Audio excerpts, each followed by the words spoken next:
I know a lot of you must have caught the little video that we posted a couple of weeks ago about the Caboose Motel in Titusville, Pennsylvania. They took caboose from various trains, decommissioned of course, lined them up, redecorated the insides, big screen TVs, patios, bathrooms, the whole shot, and created a motel. The painting on the outside of the caboose are reflectant of the railroads that they served, the Union Pacific, the Pennsylvania Railroad, the Cannonball Express, on and on and on. But across the street, or right across the parking lot I should say, is the Oil Creek Titusville Railroad. And this is another one of those decommissioned rail lines that offers some rides. Really enjoyable, had a great time on the old rail line. And when I get to come along for a look.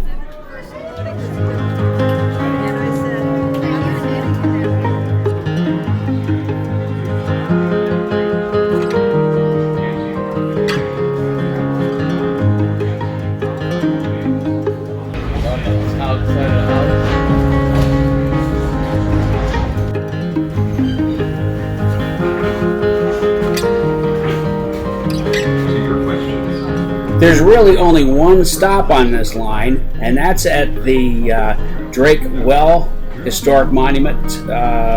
Drake Well, of course, is the first commercially successful oil well in the U.S.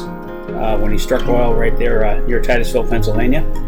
And the park is a separate tour. You'll have to go on a separate day because the train won't wait for you. It just picks up and drops off, I believe.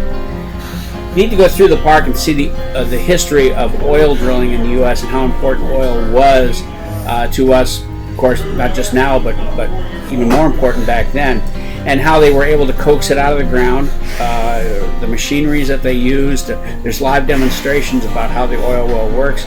One of the unusual things I saw was sort of a animated oil well where they used a steam engine to use rods to use separate pumps that went right into oil drums.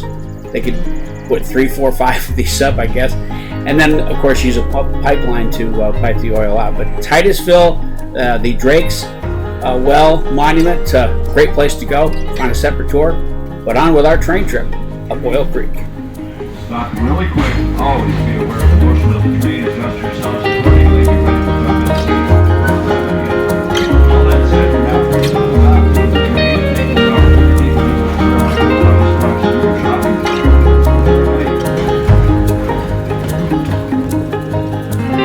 A great way to enjoy the scenery was in the open car in the back of the train, which eventually would become the front of the train after the turnaround. And you watch all this forested area go by.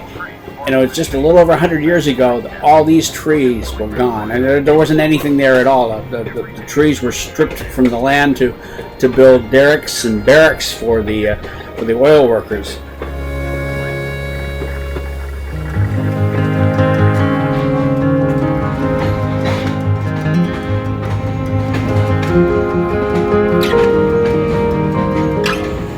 Don't miss a chance to sit down and talk with some of the volunteers on the train. They have a lot of stories about their travels up and down the line with tourists and things that happened in the heyday of the oil industry there.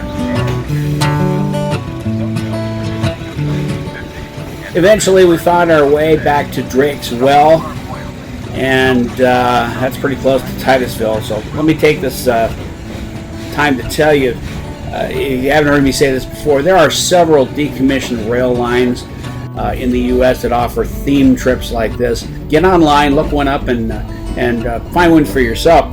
This particular one, along with the one we took before, was just $20 for adults, $18 for seniors.